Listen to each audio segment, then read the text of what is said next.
Hi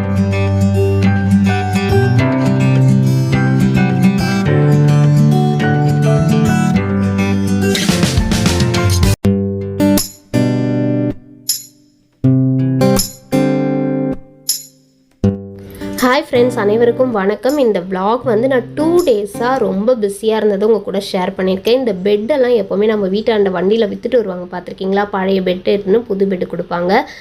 நாங்கள் வந்து அந்த மாதிரி இதில் வாங்கலை. நான் ஃபஸ்ட்டு வந்து உங்களுக்கு லாஸ்ட் vlogல நான் போயிட்டு ஷோரூமில் வந்து பெட்டு பார்த்ததை உங்ககிட்ட காமிச்சிருந்தேன். அங்கே ரேட் எவ்வளோ சொன்னாங்கன்னா 15,000 சொன்னாங்க. Queen size bed. நாங்கள் ரேட் கேட்டுட்டு எக்ஸ்சேஞ்சில் 500க்கு பழைய பெட்டு எடுத்துப்போன்னு சொன்னாங்க. நாங்கள் கம்முன்னு வந்துட்டு நாங்கள் அமேசானில் பார்த்தப்ப க்ரூலான் இந்த பிராண்டு பெட்டு 8 இன்ச்சஸ்ஸு.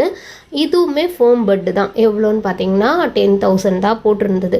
சரி, நமக்கு வந்து 15,000 விட 10,000க்கு ஒர்த்தபிளாக இருக்குது, இதுவே ஓகே அப்படின்னு நாங்கள் அமேசான்லேயே சூஸ் பண்ணி ஆர்டர் பண்ணிட்டோம். பட் பழைய பெட்டை வந்து எக்ஸ்சேஞ்ச் பண்ண முடியாது, ரொம்ப கிழிஞ்சிடுச்சு. கிட்டத்தட்ட 9 வருஷமாக நாங்கள் யூஸ் பண்ணிட்டோம். என்னோடய மேரேஜ் அப்போ கொண்டு வந்தது தான் அந்த பெட்டு. ஸோ அது ரொம்பவே டஸ்ட்டெலாம் ஃபார்ம் ஆகி ரொம்ப வந்து முதுகுலாம் அங்கே பாருங்கள், முதுகுலாம் அரிக்கிற அளவுக்கு அந்த பெட்டு போயிடுச்சு.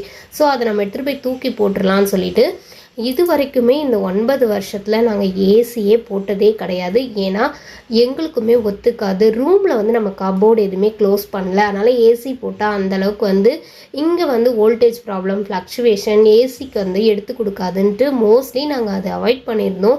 இந்த சம்மருக்கு தாங்க முடியல. அதாவது பசங்க வந்து கேட்க ஆரம்பிச்சிட்டாங்க. அவங்க வளர்ந்துட்டாங்கன்னா எல்லார் வீட்லேயும் ஒரு பொருள் இருந்தால் நம்ம வீட்டில் ஏன் இல்லைன்னு இப்போலாம் கேட்குறாங்க. அவங்களுக்காக தான் இந்த ஏசி வந்து எங்கள் ஃப்ரெண்டு தான் போட்டாங்க. அது வந்து செகண்ட் ஹேண்ட் ஏசி தான். புதுசு வாங்குற அளவுக்குலாம் நமக்கு வசதி கிடையாது. ஏன்னா இந்த மந்த்து பார்த்திங்கன்னா எங்களுக்கு ஸ்கூலுக்கே ஃபீஸ்லாம் அதிகமாக கட்ட வேண்டியிருக்கு. ஸோ இந்த இப்போ போடுறோம் இல்லையா இந்த ப்ளோயர், அதாவது இது வந்து அகாரோ பிராண்டடில் வாங்கினது தான். இதுவுமே நாங்கள் ஆஃபரில் வாங்கி வச்சுருந்தோம். அவருக்கு தான் இது ஆப்ரேட் பண்ண தெரியுன்றனால லேஃபில் இருக்க எல்லா திங்ஸையும் எடுத்துகிட்டு திரும்பவும் அந்த ஏசியில் டஸ்ட்டு ஃபார்ம் ஆகக்கூடாதுன்னு சொல்லிட்டு ஃபுல் ரூமையும் டீப் க்ளீன் பண்ணிட்டோம்.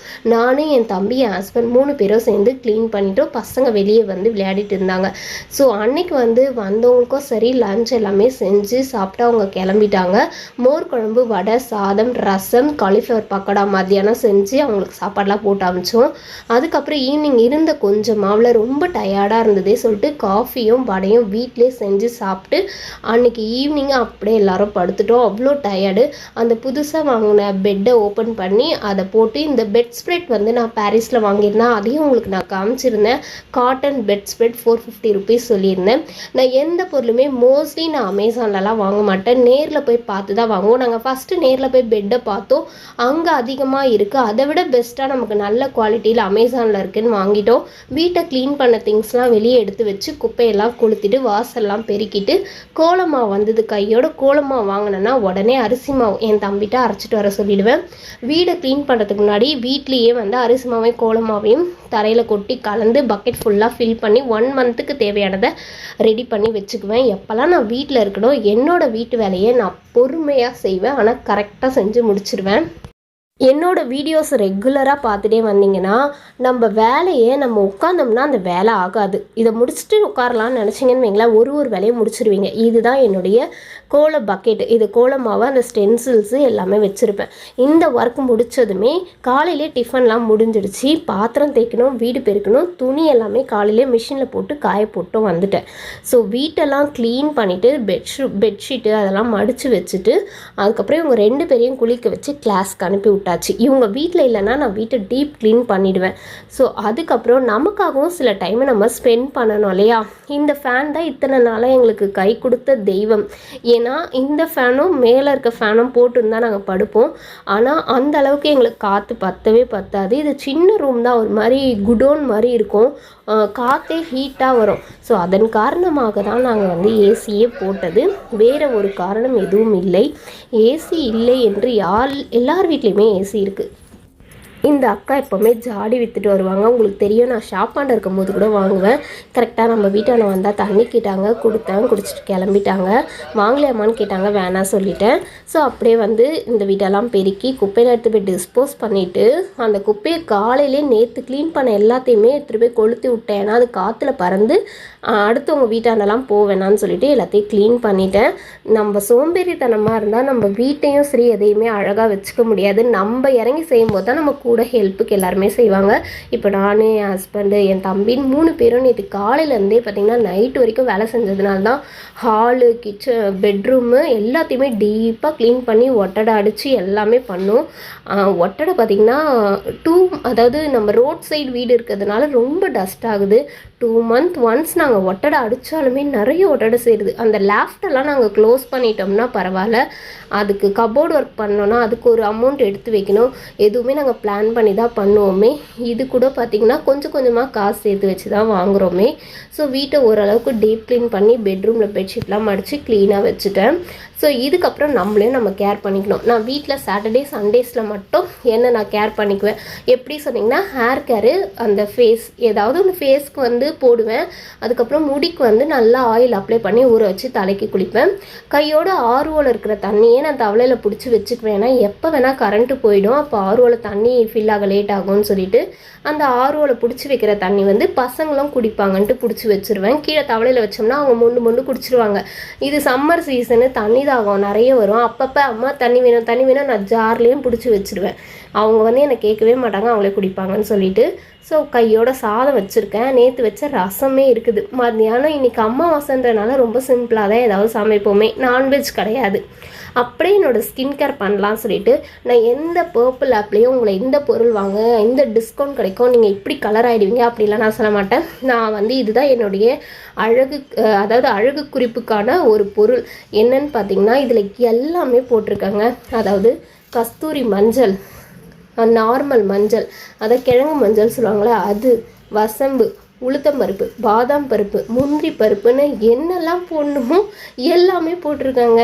அது போட்டு அந்த செம்பருத்தி பூ எல்லாமே போட்டிருக்கேன். போட்டு ரோஜா இதழ், முக்கியமாக அதாவது ஸ்கின்னுக்குன்னு போட்டால் என்னெல்லாம் கலர் ஆகுமோ அது போல் ஒரு 30 இன்க்ரீடியன்ட்ஸ் நான் இதில் போட்டிருக்கேங்க. உளுத்தம்பருப்புலாம் நல்ல கலர் கொடுக்கும், வசம்புலாம் நல்ல கலர் கொடுக்கும், நலங்கு மாவு, கடலை மாவுலாம் போடுவோம், பைத்த மாவுலாம் போடுவோம்ல, அதே கான்செப்டில் தான் நான் கடலைப்பருப்பு, பைத்தம்பருப்பு, உளுத்தம்பருப்பு, பாதாம் பருப்பு அப்படின்னு எல்லா வகையான பருப்புங்க, மஞ்சள் கிழங்குங்க, அப்புறம் சந்தனம் இருக்கு இல்லையா, சந்தனமும் அதில் போட்டிருக்கேன். எல்லாமே போட்டு அதை அரைச்சி ரெடி பண்ணி வச்சுட்டேன். பாப்பாக்கும் நான் இதை தான் யூஸ் பண்ணுறேன், எனக்கும் நான் இதை தான் யூஸ் பண்ணுறேன். எப்போலாம்னா வாரம் போடுறேன். இதை நான் எதில் கலந்தேன்னு பார்த்தீங்கன்னா அரிசி வாஷ் பண்ண தண்ணியில் கலந்தேன். காலையில் அரிசி வாஷ் பண்ண தண்ணி இருக்கு இல்லையா, அதில் வந்து அதை ஊற வச்சு கலந்து ஃபேஸ்க்கு, கை, கால் எல்லாத்துக்குமே நம்ம யூஸ் பண்ணிக்கலாம்.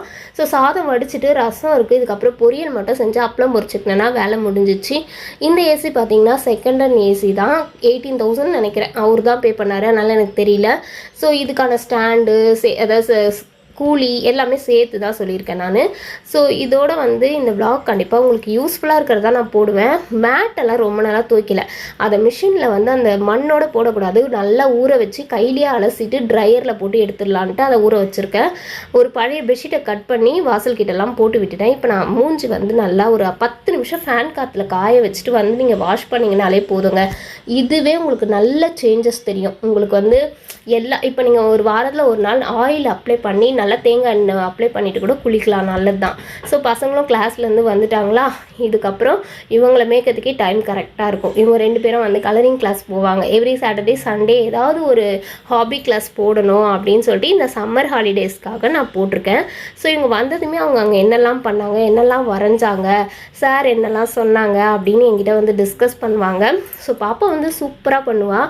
எனக்கு அவளுடைய படிப்புன்றதை தவிர மேற்கொண்டு அவள் ஏதாவது பண்ணணும் அப்படின்றதுக்காக தான் இதை அனுப்புறது. ஸோ இந்த விளாக் வந்து இதோட கம்ப்ளீட் பண்ணிக்கலாம்னு நினைக்கிறேன் ஃப்ரெண்ட்ஸ். இந்த சாட்டர்டே சண்டே எப்படி போச்சுன்றது உங்கள் கூட நான் இதில் டீட்டெயிலாக ஷேர் பண்ணியிருக்கேன். ஸோ இந்த வாரம் ஞாயிற்றுக்கிழமை சந்தைக்கு போவேன், அதை தனி ஒரு விளாகாக எடுத்து உங்கள் கூட ஷேர் பண்ணுறேன். இந்த வாரம் என்னெல்லாம் வாங்கணுன்றதை. தம்பி கூட அழகாக வரைவான், பட் அவனுக்கு அந்த லைன் கர்வ்லாம் அழகாக வரைய வரல. இன்னும் இருக்க அவன் கற்றுக்குவான்னு நினைக்கிறேன். அப்புறம் வந்து பார்த்திங்கன்னா கையோட அந்த பாத்திரம் வச்சுருந்தேன்னா அதையும் வாஷ் பண்ணி முடிச்சிட்டேன்னா ஒரு வேலை முடிஞ்சிடும். ஸோ இப்படி தான் சாட்டர்டே சண்டே மற்ற நாளெல்லாம் என்னுடைய வேலை இருக்கும். என்னோடய வேலை காலையிலேயே மைண்டில் ஃபிக்ஸ் பண்ணிப்பேன். எழுந்தமா வாசல் தெளித்து கோலம் போட்டு குப்பையெல்லாம் கொளுத்தி விட்டுட்டு வீடை பெருக்கிட்டு டிஃபன் செஞ்சுட்டு சமைச்சிட்டு மிஷினில் துணியெல்லாம் காலையிலே போட்டோம்னா மாடியில் 10 மணிக்கு வெயில் வந்துடும், அதுக்குள்ளே காய போட்டுருணும் அப்படின்னு பிளான் பண்ணி டைம் மேனேஜ் பண்ணி செய்யுங்க. உங்களுக்கும் வந்து எல்லா ஒர்க்கும் ஈஸியாக முடிஞ்சிடும். ஆஃப்டர்நூன் கொஞ்சம் நேரம் நம்ம ரெஸ்ட் எடுக்கலாம். காலையில் சீக்கிரமாக எழுந்து வேலையை முடிச்சிட்டோம்னா ஆஃப்டர்நூன் வெயிலுக்கு கொஞ்சம் நேரம் கம்முன்னு படுத்து ரிலாக்ஸாக ரெஸ்ட் எடுக்கலாம். ஈவினிங் வந்து இந்த ஷாப்பிங் போகிறது, பசங்களுக்கு ஸ்நாக்ஸ் வாங்குறது, காய்கறி வாங்குறது, வீட்டுக்கு என்ன தேவையானதை வாங்குறத ஈவினிங் டைம் ஃபிக்ஸ் பண்ணிக்குவேன். இல்லைனா நான் ஈவினிங் ஷாப்புக்கு போகிறதா இருந்தால் நான் ஷாப்புக்கு போயிட்டு ஷாப்பில் ஒர்க் முடிச்சுட்டு 7 மணிக்கு மேலே வெளியே போகலாம் அப்படின்னு நான் பிளான் பண்ணுவேன். இப்படி தான் என்னுடைய ஒர்க்கை நான் வந்து பண்ணிகிட்ருக்கேன். உங்களுக்கு கண்டிப்பாக இந்த vlog இன்ட்ரெஸ்டிங்காக இருந்தால் மறக்காமல் லைக் பண்ணி. Bye friends, thank you.